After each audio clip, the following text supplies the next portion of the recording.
Elisa Guerra, estudante de psicologia, e hoje vamos bater um papo sobre Nagato e toda a sua filosofia, usando alguns conceitos da psicanálise.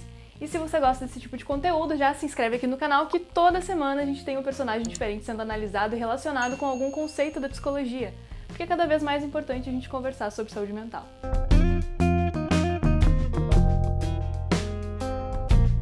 Aproveita e deixa aqui nos comentários o seu personagem favorito, que mais cedo ou mais tarde ele pode virar vídeo aqui no canal. Sofrimento é uma escolha, a dor é inevitável. Essa frase pautou a trajetória do antagonista mais marcante aí, de Naruto. Nagato cresceu durante a Segunda Guerra Ninja e só esse contexto já é fator de risco para diversas dificuldades a nível pessoal, como a gente já falou no vídeo do Itachi, que a presença constante do medo e da morte ela pode trazer consigo o estresse pós-traumático, que é quando o sujeito vivencia uma situação de extremo estresse, da qual ele não consegue lidar, ansiedade, depressão, enfim, diversos fatores. E na infância, o sujeito está ali em desenvolvimento e isso pode deixar marcas e prejuízos para ele ou para quem está ao redor ao longo da vida. E tudo isso fica ainda mais acentuado quando o Nagato presencia a morte dos seus pais, a sua primeira grande perda, e a primeira da qual ele teria que se habituar pelo resto da vida. E a vida ela é muito cruel com ele fica vagando sem rumo, vivendo de caridade. Sumimasen, nanika tabemono o wakete itadakemasen ka? Shimanai ne. Kimi ni agerareru mono wa nai.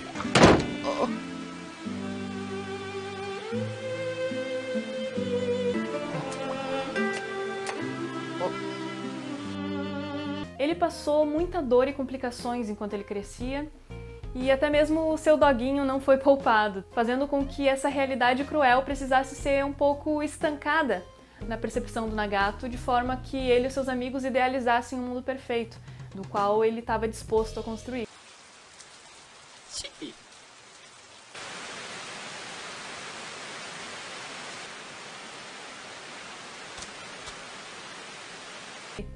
Seus companheiros também sofreram muito por conta das sequelas da Segunda Guerra, que também haviam perdido muita coisa.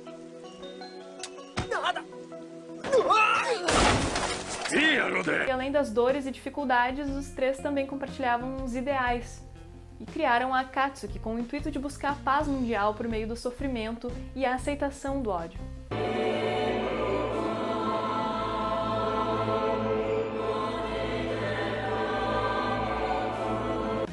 Após muita água rolar no anime, eles caem numa emboscada onde ele precisa fazer uma escolha entre salvar um de seus companheiros e, por consequência, o outro morreria.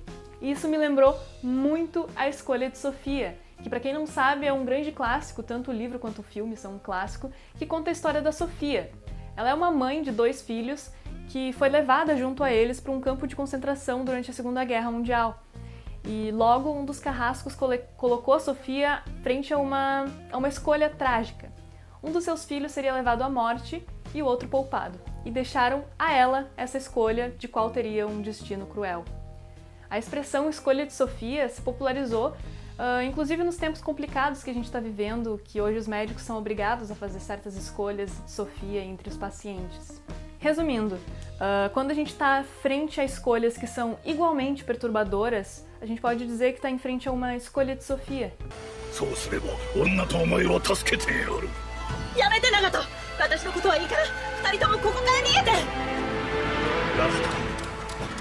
E Akito poupa Nagato do peso dessa decisão e acaba se sacrificando em seus braços. E é mais uma grande perda para ele.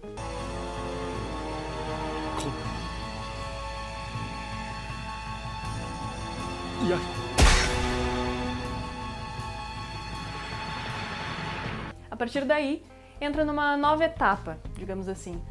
Ele vai se familiarizando com a dor e ele resolve ensinar a todos sobre ela.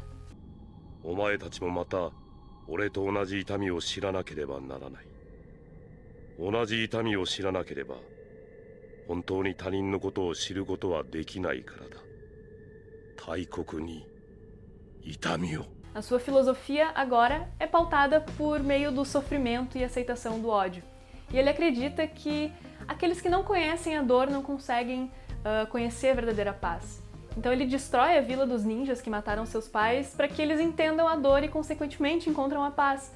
Só que isso só mostra o quão distorcida a visão dele é da realidade.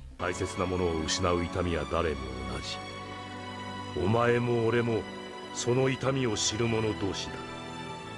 お前はお前の正義のために、俺は俺の正義のために。Freud, o pai da psicanálise, ele explorou a ideia de inconsciente, que pode ser comparado à parte mais submersa, à parte mais profunda de um iceberg. E é como se fosse um lugar desconhecido na nossa mente e que é ocupado por processos e pensamentos que nunca foram conscientes e alguns até nunca serão. E ali também reside impulsos e traumas e pensamentos dos quais a gente quer negar e não queremos que venha à consciência. Não temos consciência deles. E isso não é por acaso, é uma proteção para a nossa sanidade mental não lidarmos com certas coisas e certas perdas que estão ali enterradas no inconsciente. Porém, sim, esses conteúdos do inconsciente, eles influenciam as pessoas e as ações delas. Entendendo isso, a gente pode partir para a noção de pulsões, que de acordo com Freud é o que nos motiva. Desde que chegamos à vida, Freud diz que somos levados a um estado básico de conflito, que é pautado com forças de vida e morte operando em nós. E esses desejos inatos que vem a pulsão de morte nos leva à autodestruição, à agressão, enquanto as forças vitais nos empurram para uma espécie de busca incessante pelo prazer, pulsão de vida. E elas não são 8 ou 80, não são bem contra mal e nenhuma está certa ou errada. As pulsões de vida e de morte, elas andam juntas, elas se entrelaçam e nessa dança elas constituem o sujeito. E a gente fala mais a fundo de pulsões no vídeo do Thanos, que eu vou deixar aqui caso você não tenha assistido e tenha interesse em saber um pouquinho mais, porém não é o foco desse vídeo, então eu não vou me alongar muito nisso, e esse pequeno resumo eu acho que já é suficiente para contextualizar um pouco. Bom, as nossas ações são moldadas por eventos do passado, ao invés de objetivos do presente, e a dor foi o que moldou o Nagato e é a dor que guia suas ações, que dita as regras para ele. A busca de poder, principalmente a busca de controle, como querer ser um deus do novo mundo, pautado em dor, se pararmos pra gente pensar, elas são as únicas formas das quais ele consegue se aliviar da própria dor. Primeiramente, aceitando ela e tendo controle do ambiente ao redor dele, para que esse ambiente não possa mais surpreender ele dessa forma tão desagradável com que vinha sendo surpreendido a vida toda. Mas a gente sabe que não é assim que as coisas funcionam e não é tão simples. Para nós, meros mortais, a forma de entendermos a nossa dor e para poder aceitá-la de forma correta e aprendermos a conviver com ela sem que nos traga prejuízo para nós ou para quem está ao redor, é com o auxílio de um profissional. Então, nós temos as nossas questões internas, todos nós temos as nossas dores e entendê-las é fundamental.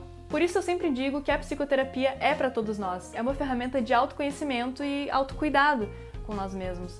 A psicoterapia ela não é para loucos, como o senso comum diz. A psicoterapia ela é para todos os seres humanos, todos que sentem, todos que escolhem, que vivem. Enfim, essa é a mensagem por hoje. E se você está comigo até agora, não se esquece de se inscrever no canal, deixar o seu like, que ajuda bastante. Muito obrigada pela atenção de sempre. Tchau!